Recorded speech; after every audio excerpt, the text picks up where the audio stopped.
Hey everybody, welcome back to Minor Stuff. I'm Matt. I'm Pat. And we're the Minor Brothers. Today we're going to go over some bourbons that you're probably sleeping on that you shouldn't be. Let's get into it.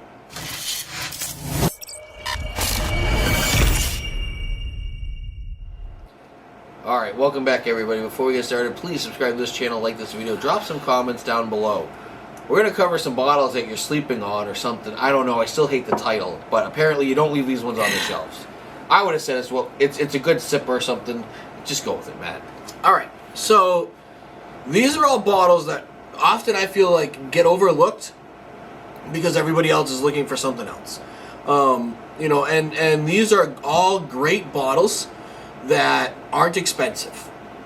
And they're all very good pours. Alright everybody, so our first bottle that I'm going to be pulling out today is Baker's 7. This is 107 proof. It is just a great bottle. It does come in at the $50 to $60 range, and I feel at that price a lot of people are looking for something else, and there's usually only like one little line of these things there. There's not a lot of them, but they're packed with flavor. It's a really good proof. It's a really good pour overall, neat or on the rocks. It's definitely one that a lot of people I think pass over just because they're usually looking for something else, but this is a great one to try out. Alright, my first pick, Old Elk, and this is the cognac cask finish. This is the one that got us into starting with Old Elk. Yeah, it's freaking delicious. It is. I forget what this one comes in at for proof-wise. It's like 110 or something. Yeah, 109.7, so it's not like huge on the proof, but the cognac cask finish gives it a different flavor, which is just, I think, phenomenal. And as soon as we had this, that's when we started trying to do more Old Elks. That's when after we did this one, we ended up finding the first Infinity bottle and then sort of venturing into more of the Old Elk bottles. Yeah. But this one was a great one to get us started into it. And once again, I think a lot of people just sort of pass over Old Elk, just like we did. And it wasn't until Sean, one of my friends that drinks bourbon too, he was like, hey, you got to try this one. And I was like, okay, I'm going to go to the store and actually look for it. And I did, and you know, I'm sad that I was sleeping on this one because it's a good bottle. Yeah, it definitely got some flavor to it. I definitely wouldn't have thought about picking it up, just because I didn't really hear much about it, other than the Infinity bottles. But yeah. So the next one, this one is super cheap bottle, Old Tub, and this one is 100 proof, I believe. Yeah, 100 proof.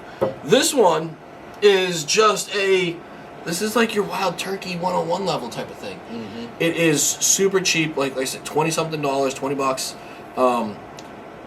Very smooth, very easy sipping, and it's just your classic bourbon notes. This was another one, got a recommendation from somebody, and I'm like, dude, I've never even heard of that bottle. We went to Total Wine, and it was just sitting down there on the bottom shelf, and I'm like, that's why I've probably never seen it before. And you know what? I picked it up, and I was like, wow. This thing is actually good. Like, this one has that good classic notes. If you want to try to venture off of Wild Turkey 101 or something else, this is a great one. I would actually think this one is probably better than the Evan Williams White Label that we had been drinking or recommending to people to get into. I think this one was actually... You think this would be a replacement for it? I do. I think this would be a better replacement for that bottle. Interesting. The way, at least for my palate, this one I think drank better. I think you got to blind it. We can blind it.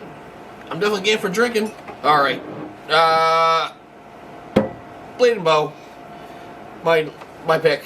This is a great alternatives to Blanton's. That's how we kind of stumbled across this. And it's just delicious. And a lot of people, again, I didn't think of even trying until we were talking about, some of the stuff that replaces Blanton. You start, listening around to people, and it's phenomenal. Absolutely phenomenal, very smooth, and it was a very smooth, flavorful drink. I want to say this was like 91 proof? So you're right in that Blanton's range. Yeah. It is definitely, and it's almost the same price. I think it was like $50 to $60, so not killer on the price, and it's another one that just sort of sits on the shelf. Had somebody not said the whole, hey, if you can't find Blanton's, try this thing. Yep. I think we would have just sort of passed over it. Yeah. And it's one of those ones where, especially, let's say we can find Blanton's right now because we've been getting lucky with talking to some store owners, finding days that it comes in, all that type of stuff. We use our tips and tricks that you're going to put up above our head. Click that video, and that's how you find out how we get a Blanton's. At least one every other month minimum. Oh yeah, at least. And the thing is though, is if you're in an area that you can't get that, this is definitely something to look in for. You know, to look for. I think it will easily surpass your expectations, and it'll probably be a bottle that you will end up buying a second one of. So, those are 4 bottles that we could think of that you're probably sleeping on, leaving them on the shelves, walking by them because you're looking for something else. But these are all great pours.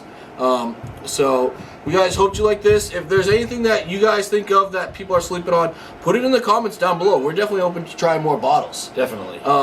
And everybody have a good day.